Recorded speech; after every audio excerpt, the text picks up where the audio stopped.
it's all basically the same type of concept anyway. And it's live. Look at this. And we actually have a live studio audience with us here today. So cheers, everybody. I hope everybody had a great weekend. I have a few things to talk about today, starting with, of course, the elections. We all had elections in Stevens Point this last week, and there's no good news to come out of it. So I know a lot of people were banking on some of the candidates that were running. I know, especially if you're a conservative in Stevens Point, you definitely do not feel represented in any way by the Stevens Point City Council, and you would be right, because you're not represented in any way. So Marla Schultz actually stepped up and she decided to run, and she did it. She had a good campaign. She pulled in 40%, which is decent. But like none of the people that you probably were rooting for won. So like there was Alex Summers, who was running for school board. Just it's all incumbents that got back. And then, there was the District 9. So Brian, I don't know Brian, don't know anything about his platform or anything, never talked to him, but he was running against Polly Dalton. And that was kind of one of those districts where I was pretty ambivalent about that race anyway, because I like Polly Dalton. I think she's a great council person. But Marla, man, that would have been a great, great seat to take, because Melissa Johnson's not a very popular person in town right now, given all of the diversity and inclusion stuff that she's been pushing lately, her threats to try to push a citywide mask mandate, which I guess she's not going to do. Before I sat down on this, I looked through the agendas for next week to see if a city mask mandate was actually on any of the committee agendas. It's not. So my guess is that she's dropping it because there was already one passed at the county level, and it's not even a mandate. It's like a recommendation. So there's like no force of law behind it in any way, shape, or form. But anyway, yeah, Melissa Johnson, that would have been a great, great seat to take away. So, I mean, you got to give props to Marla for stepping up and actually trying.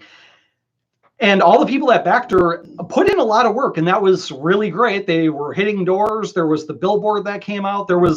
She ran a legit campaign and pulled in 40% of the vote. Now, okay. Now, I understand that people are like mad about it, and I've seen a lot of the reaction to her losing it, and a lot of the reaction's been like, well, next time we just gotta hit more doors and just get more people out to vote. And I mean, no, that's not the answer. I'm sorry to tell you, everybody that was going to vote for Marla in her district probably got out and voted for Marla. You're not getting any more votes than that. You got to accept the fact that Melissa Johnson, or the next Democrat that runs, the next party person that the local Democratic Party puts up to run in that district after Melissa Johnson retires, the seat is going to win. And that's just the way it's going to be forever and ever and ever until the demographics change. And I'm sorry to be the bearer of bad news, but that is just the reality of the situation. It's like me in my district. I don't have a chance in hell of winning my district. I'll run again if nobody else does, just to have my name on the ballot. But let's be honest here. There's no amount of campaigning that's going to win it for a libertarian or a conservative in certain districts in Stevens Point. District 2 and District 5 are really two of those districts. So I would just encourage everybody, if you got mad about Marla losing her race, look, you guys, at some point, you're going to have to stop looking at politics as the solution to any problem at all, because it's not. it's time to start looking beyond it. It's time to start looking for ways to make the control freaks in town, make their lives incredibly miserable in some way. I don't mean anything violent or anything like that. Absolutely. So, don't misconstrue what I'm saying here. But there are other ways of doing things. Because from a political front, I'm sorry, you guys just aren't, you're not going to win it. Okay. It's just the way it is. So, um, Alex Summers was another one that a lot of people were really rooting for.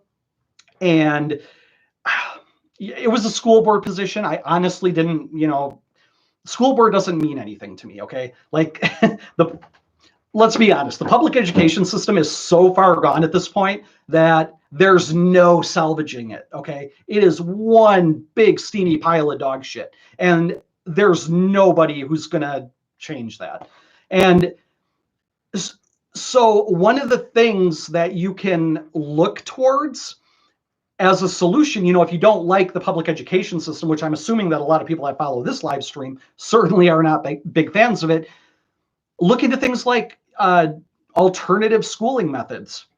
One of the nice things about what we saw with COVID was that, you don't need to send kids to school to educate them. And look, a lot of people have known this for years and years and years, right? The internet has opened a whole world of education that the government is still 100 years behind, okay? So what COVID taught us was that, your kids can be home, and most people found a way to accommodate that. Maybe it was extremely inconvenient to do, but most people found a way to do it. You got to keep going with that. If you're not a fan of the public education system, don't worry about trying to salvage it. Just worry about finding ways to bypass it. That's really the only thing that we can do at this point is just, look, politics is never going to solve your problems. The only thing that will solve any of the problems are solutions created by very entrepreneurial-minded individuals. That's what's going to solve the problem. So, like, for example, a big problem that, Democrats and Republicans bicker constantly about is the economy. Well, what do we do about the economy? How can we make people prosperous? How can we maintain the value of the dollar, which has been, what is it, like 98% its former value since the institution of the Federal Reserve, something like that? Just ridiculous. Like it's got no purchasing power anymore. But the solution to that was Bitcoin, right?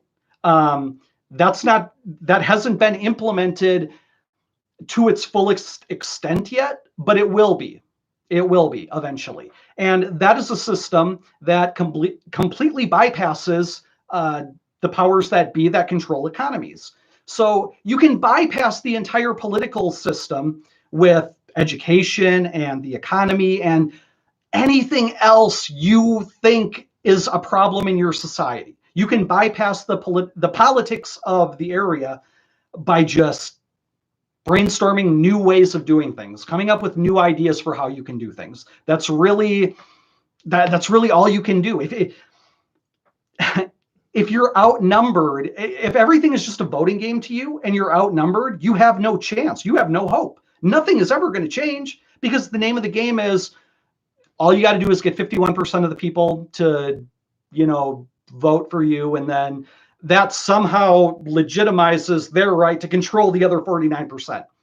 Just stop playing that game. It's not going to work. It hasn't worked so far, right? I mean, Republicans and Democrats have been in power for ever and ever and ever and ever. Why haven't we reached utopia yet? That's the real question here. I know they'll blame each other for why we haven't reached utopia, but the fact of the matter is they don't have answers. Most of the time they just make things worse.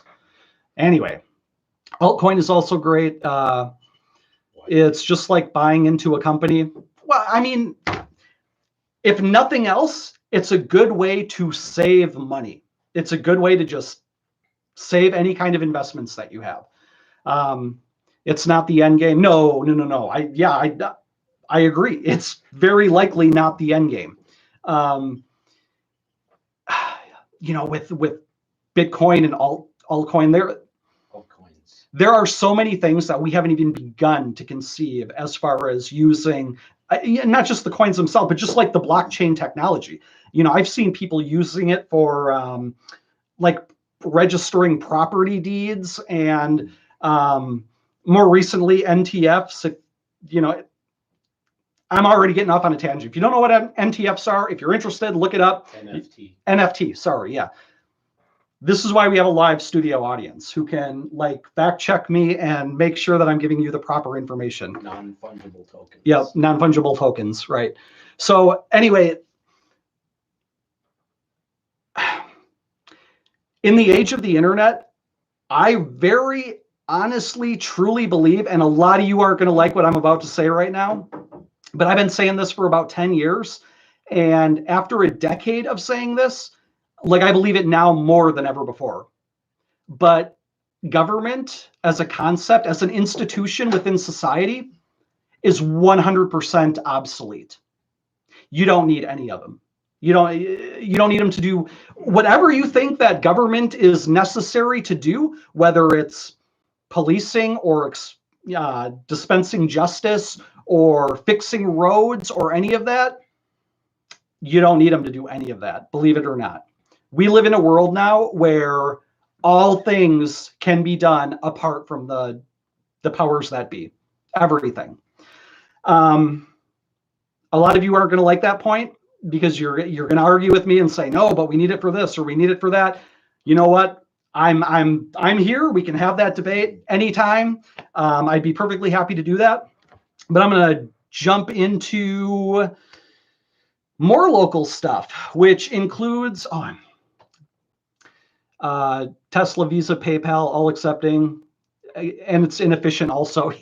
Yes, there's nothing more inefficient than government, and nothing more inefficient than local government of all things, as we're about to see here. I watched the Police and Fire Commission. This was the last Police and Fire Commission where Ron Carlson basically came in and said, it just said his goodbyes. And the president of the Police and Fire Commission, Gary Westcott, who was mayor a long time ago when I first moved to Stevens Point, I think he was the mayor. But, Westcott was just saying how incredibly unhappy he was with the whole situation. He basically took Melissa Johnson to task without really calling her out by name. But that was kind of like the underlying thing going on here. And like I said in my live stream last week or 2 weeks ago or whenever it was, whenever this whole thing started, I think it was 2 weeks ago. For whatever Melissa Johnson really thinks she's trying to do with all the diversity and inclusion stuff, whatever she's trying to do with that is not working. It's having a lot of unintended consequences. She doesn't even have everything defined and in place, and already we're seeing the unintended consequences of pushing this kind of ideology, of making everything about one's skin color and what they got between their legs, right? It's all about that. And this was the first casualty of this whole ideology. It's very clear watching the Police and Fire Commission that people on that commission were absolutely pissed with the whole situation. Ron Carlson being one of the probably the most valuable person on that commission, leaving over this stuff. And when he was saying his goodbyes too, he choked up. He himself was it's very obvious he's pretty devastated by the whole thing. Pretty devastated by thinking that he, after serving all of this time, that he's not good enough because of his gender and his skin color. And he was pretty disappointed. And Melissa Johnson, this is the house you're building. And I really hope you reconsider what you're doing here, because none of this stuff is in place and already we're starting to see fallout from it. And that's pretty sad, I think. So, I'd like to just call on her publicly to maybe just drop this and just let people be. You're not nobody's discriminating against anybody here, okay? It's freaking 2021. Is there anybody in Stevens? Well, I'm sure there are people in Stevens Point. Of course there are. But the vast majority, like, who cares about skin color anymore? Who cares about your gender anymore? I don't know. I think she's like I said last week, I think this is flat out virtue signaling on her part. Her trying to give the impression that she is, she's a hardworking progressive who's trying to meet the needs of marginalized peoples. She's trying to be a superhero, okay? But all this is doing is hurting, from what I can see, good people, okay? So yeah, I just wanted to comment on that.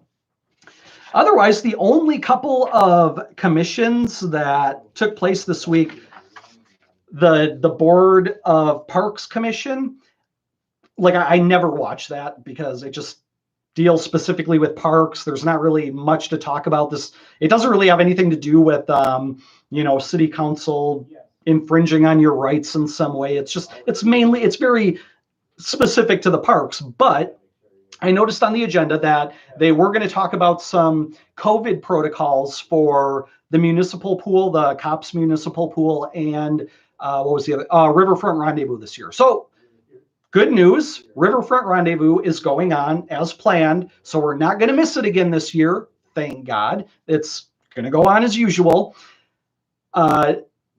The protocols that they'll have in place, they don't have as many vendors coming back this year, so they're going to basically spread out like the beer tents and the food vendors and all that stuff. They're going to spread them out more. They're going to have hand sanitizer stations. They're going to have signage everywhere, like asking people to wear masks. But again, like they even said in this commission, it's not enforceable. They'll have the signs there. It's going to be a big gathering of people. So if you don't want to wear a mask when you go there, probably there's going to be a few people that are there calling out people not wearing masks, unless there's enough of them that aren't, and then you'll be ignored. But yeah, and that's all that was really happening with that. And the pool, a lot of the same types of things. There's nothing to talk about. The pool's going to be operating at 50% capacity. In all these things, they're just going to be following the CDC guidelines, the ever-changing CDC guidelines. So even though these are the guidelines right now, who knows what they're going to be in July, right? The pool opens the beginning of June. Who has any idea if these are going to be the same guidelines we see come these events or come the opening of the pool? Could all change. Nobody knows. The CDC doesn't even know. So whatever.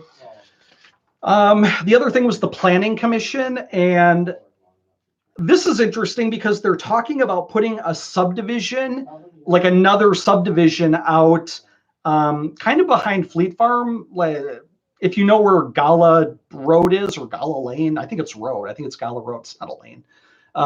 They want to put a subdivision out there. And so they were talking about that. It's really just in the conceptual stage right now. There was no action taken in committee. They're just talking about it right now. And, Tory Jennings predictably doesn't like this. And there was a lot of talk about like urban sprawl. Like this basically contributes a lot to urban sprawl. I don't know. Maybe. But they wouldn't be talking about this if people didn't need places to live. Obviously, there's not enough space around here. Oh, and Cindy Nebel will disagree with me because she brought up in this committee that, well, instead of talking about, building these subdivisions, further outside of town, we should be focusing more inside the city. And her big beef, as it's always been, she's always complained about the number of rentals in town, right? And the fact that there's not as many single family homes that are owned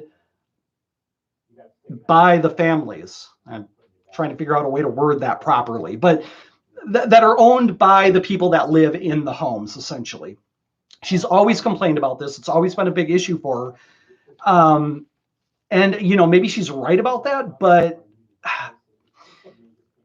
why? Why is it like that? Why are there so many rentals in Stevens Point? Like, it doesn't seem like there's a lot of curiosity on Cindy Nebel's part. Like, she just wants to focus on, I guess, not letting people rent as much and trying to get people to sell these properties to other people that are going to live there. But apparently there's no, like, she doesn't want to take the next step and be like, well, why is that? Why don't people want to own homes as much as they want to rent? I mean, it could be economic issues. Could be the financial makeup of the people that just happen to live in Stevens Point. Could be the fact that there's like a lack of jobs. I don't know what the answer is, but Cindy Nebel doesn't even ask the question, which has always been bizarre to me. For whatever reason, look, the fact is people will always do what's in their best interest at any given moment. Like even if it's not really in their best interest, they will do what they think is in their best interest at any moment. Now, the fact that people are choosing to rent properties instead of buy a home says that they're making a value judgment. And the question is, well, why are you making that value judgment? Why not buy a home? Why just rent forever and ever, or at least a certain period of time? These are all questions that she just doesn't seem interested in asking. To her, the problem is that there's too many rental properties, but that's not a problem. That is indicative of a local economic situation. And again, I don't know why that is, but like ask the questions, Cindy Nebel, like try to investigate and understand why that is. So anyway, she took issue with that. She doesn't want to see more subdivisions because we should work more on the inner city. We pay a lot of taxes here. She said that. Well, maybe that has something to do with the fact that people don't want to own properties. Maybe people just don't want to have to come up with $2,000 every year to just send off to City Hall. I don't know. Maybe that could be a part of it. Tori Jennings was right there to oppose this. She's a big strong towns person, and she was right there with her strong towns book. She looked like a TV preacher, with his Bible, like this has been predicted, this has been foretold, and that's exactly how she sounded too. This has all been predicted before, and it's all going to result in doom, like that kind of thing. And maybe I got to read Strong Towns. Maybe I just got to read that book. Maybe that's got all the answers. Maybe the guy that wrote it does have all the answers. Maybe he's a modern day prophet. He is going to lead us the way to build our cities perfectly so that we never have the problems that we have. But look, when I look at the situation, I just see like there's a new subdivision being built. Well, obviously there's a demand on some level, or they wouldn't be building the subdivision, right? That's how a market works. You don't just dump a bunch of money into something that has no return. Well, you can, but that's the fastest way to go broke. So obviously there's a need, okay? I remember when they built like the Windsor apartments, those big fancy apartments off of HH. And, at the time I was just like, what do they do? Like, who's going to rent that? Like, why would anybody move into $1,000 a month apartment like that? I mean, they're nice. They're really nice. Goes to show how smart I am, right? Because they filled them up. They haven't had any problems keeping that place occupied from what I can see. They don't have the now leasing sign out all the time. The thing is, the people who build these developments, they want to make money too. They don't want to, like, they're not just doing it because they hate the strong towns movement. They're doing it because they are trying to invest a certain amount of capital to get some kind of return on it. That's the reason. So, I mean, Tori's predicting like doom and gloom with all of this. I guess we'll see whether it pans out 20 years from now. But like I said, this isn't even, they're just talking about this. but in just talking about it's pretty obvious that it's going to become a hot issue. When they actually start talking about building there, it's going to be a big issue. Or like selling the land to a developer, it's going to be a pretty hot issue, and everybody's going to be debating it all over Facebook. So stay tuned. Get your 2 cents in on that.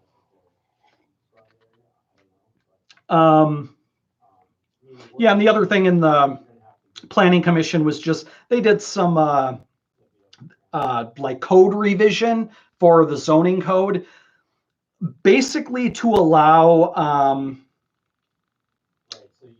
people to live in accessory buildings. So, you know, you've seen that where somebody will have a house and then they'll have like a big garage with like almost like an apartment on top of that. That's kind of what they're talking about. And the zoning code, like, honestly, from what I can see when I look through it, is I just see like a bunch of random nonsensical rules and regulations, you know, like somebody just made this up at some point in the past, and this is what we have. This is the end result of it. There's a uniform, what is it called? A uniformed, a uniform something code, where that governs all of zoning, like everywhere, like at the state level, at the municipal level. But again, it looks to me like a lot of just arbitrary. Oh, and the other reason I thought that too is because Mary Kneebone brought this up in the meeting, where she was asking if this covers like tiny homes. Like, if you're not familiar with tiny homes, it's basically a concept of, you know, buying a little plot of land and then having a house just big enough to meet all of your daily needs, right? So they're really, really small, but you can live there and you can cook there. It's like any other house, basically scaled. If you've ever been to Japan, you've seen how tiny their apartments are. A tiny home is even smaller than that, okay? So Karnowski was there. He was on the Zoom, and he basically said that the uniform dwelling code, maybe, whatever it is, the uniform whatever code pertaining to zoning, did not cover tiny homes, or does not allow for tiny homes to exist within a city. Now, the big movement behind tiny homes are they're extremely economical, and especially if you're just a college kid just starting off and you don't want to pay rent your entire life. Basically, you would build like a tiny home. You'd buy a little plot of land for whatever, 15 grand, build your tiny home for another 30 grand, and boom, now you got a house to live in. So that was kind of the idea behind the movement. But a lot of municipalities over the years have outlawed them. Just, for the same dumb reasons they outlaw everything, because Cindy Neebles occupy all of these municipalities, and they're always right there to say, I don't like the way that looks, therefore somebody should not have a right to live there. Somebody should not have a right to dictate their own living conditions because I don't like that. And that's the complete extent of that entire philosophy. I don't like it, therefore people shouldn't be able to live there. So, because a lot of these municipalities get overrun by the little Cindy Neebles of the world who are going to, peck away at every little thing they don't like, this is why you don't see a lot of this stuff. But otherwise, that was about all that happened this week. Now, I was going to say pay close attention to the Public Policy and General Government Committee. I got it right for the first time since they changed the name. Public Policy and General Government Committee. I was going to say pay attention to that. Check out the agenda. But it's already out, and I already checked it, and there's no mask mandate for Stevens Point going ahead. There's not a lot else coming up actually for the rest of the month in any of the committees that have the agendas out already. So I think April is going to be a very safe month for Liberty. So that's a good thing. Yeah, I mean the only real disappointment this week was Marla Schultz not winning her seat. So again, I would challenge the people that watch this live stream, give it some thought. What are some things that people can do? What are some things you can do that aren't political, that don't involve campaigning or running for office? Like, what are some other ways that we can change things or get a message out in some way to make it resonate with the people that write all the ordinances? Or I mean, you know what? I'm not opposed to like civil disobedience either. Like I'm a big fan of civil disobedience even. If you don't like a certain ordinance that the city passes, you just ignore the ordinance and you don't pay the fine, and you don't they'll put it on your taxes and then you just leave it off your taxes. Just be a big pain in the city's ass over anything that you disagree with. I mean, take it as far as you're willing to take it, because at the end of every law is a cage waiting for you. And that's a cold, hard reality that, a lot of people don't really understand.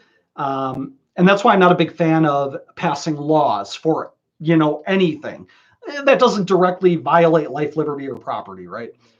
Because no matter how stupid and small any ordinance is, it always comes down to a theft of your property or a theft of your life in terms of time. It comes down to throwing you in a cage because they have to punish you somehow. And that's what I just really reject about the whole system. And that's why, I'm just not a big fan of political action in general. I'll run for office just because it's fun to have a platform to really go after the control freaks. I'll be honest, yeah, and just flat out troll them. I mean, that's what I'm in it for. When I ran for office the first time, I knew I wasn't going to win, but I wasn't in it to win. If I end up having to run again this year, well, I guess it would be in January, so it'd be next year. Like if nobody else wants to run in District 2 and it's on me to run again, I'm going to do it again. Just because, like I said, there are other ways of dealing with bad people, bad actors in society than just trying to vote the bums out. Because most of the time that doesn't work. That game plan doesn't work. And so you got to do it in other ways. The way I like to do it is propaganda. I'm a propagandist, right? I get on here and spew all my, libertarian propaganda, and I call out the people in the city government that I think need to be called out. You should define what that word means, though, because most people think propaganda are like lies. Yeah, okay, you're right. So propaganda, I don't mean in terms of I'm trying to deceive anybody.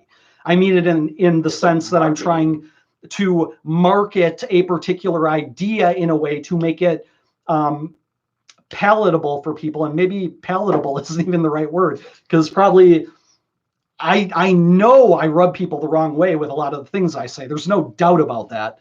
But, basically the idea is to get out and to try to present an idea from a marketing standpoint almost and be like, this is why I think this is the best way of doing something. But anyway, I'm going to shut this down. I got my live studio audience here that's waiting to go eat dinner. So yeah, I just want to leave you with that one little action item. What are some things that you can do that has nothing to do with politics, but is a way of kind of fighting back against the control freaks that, are frankly trying to control every little aspect of your life? That's what I want to leave you with today. I'll give it some thought this week. We can meet again next Friday and we can share ideas on how to do that. But until then, guys, cheers. Have an amazing weekend, and I will see you again next Friday.